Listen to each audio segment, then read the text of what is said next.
Today, I'm going to share with you a 4-stage approach to structuring your sketchnoting practice sessions so that you can, 1, continually build your skills over time, and also accrue a growing archive of sketch notes of cool and interesting ideas.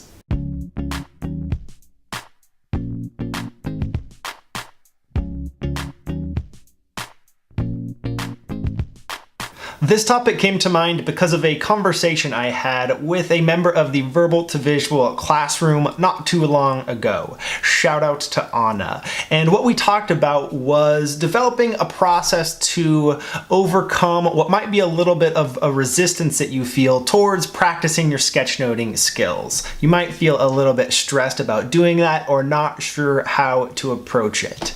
So in response to that question, I would like to share with you today a 4-stage structure that creates a nice flow to an overall sketchnoting practice and application session.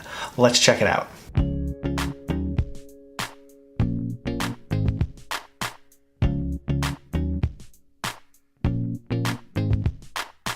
I am going to break up this practice session into 4 distinct parts. The best way to start any practice session is with a little bit of warm-up. Maybe by doing a little bit of free-form doodling or writing out the alphabet a few times, maybe even practicing some of your well-known icons. No matter what you do for your warm-up, the most important thing is to keep it stress-free. This is not the time to be trying something new or moving outside of your comfort zone. This is simply to warm up your brain and your hands and your visual muscles in a low-key way that preps you for the work to come. Once you are feeling good and warmed up, you can move into the practice of some new things. In this practice component of this overall session, your goal is to build your core skills. This is when you should feel welcome to try building out new skills that you don't have yet, but you know that you'd like to develop.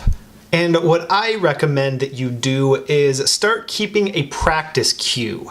Make a list of individual specific skills that you would like to build, things that you would like to improve upon, skills that you would like to polish that aren't yet at the level that you want them to be. Once you've got that queue going, you can simply refer to it when you get to this practice stage and pick one of the skills in that queue and spend a little bit of time practicing it. After you've spent a bit of time practicing new skills, then you can jump into the stage where you actually do some sketchnoting. Start that podcast or click play on the video and then sketch away. And in the same way that you set up for yourself a practice queue, also start keeping a stimulus queue. Have a place online or on a piece of paper where you can throw in links to podcasts you want to listen to, videos you want to watch, or books you want to read, so that when you get ready to actually apply your skills to some ideas that you care about, you have a list of topics and sources to pull from. That way you won't have to spend time during this session searching online and trying to find the perfect talk or the perfect podcast episode to listen to practice your skills. And then once you have completed your sketch note, take some time to reflect on it. Take a look at it. Think back to how the experience went for you. And think about whether you'd like to make some adjustments to your overall note-taking process. And maybe even add some new pieces to your stimulus queue or to your practice queue based on your experience. And then maybe a day or two later, go through this process again.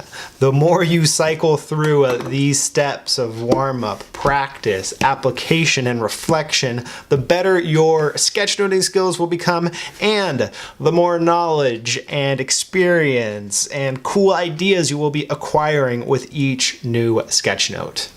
So I encourage you to follow this process here, go through these 4 stages and start keeping a practice cue and a stimulus cue, and figure out whatever small tweaks you might need to make to this process so that it fits well for you, so that there's as little resistance as possible to getting going with some sketchnoting practice and application.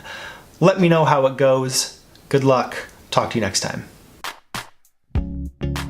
Hope you enjoyed that episode. If you'd like to stay in touch, here's where you can find me on Twitter, on the Instagram. We've got a Facebook page too. And if you want to get these videos delivered by email to you on a weekly basis, head over to verbaltovisual.com, sign up for the email newsletter. And if you really want to dig into your skill development, be sure to check out verbaltovisualclassroom.com, where I have created a full-fledged video-based course that you can work through, as well as set up a pretty awesome community of visual practitioners, people that are building their visual note-taking skills and applying them in all sorts of ways. We meet every single week on Fridays, have a webinar workshop, and there's conversations going on throughout the week there.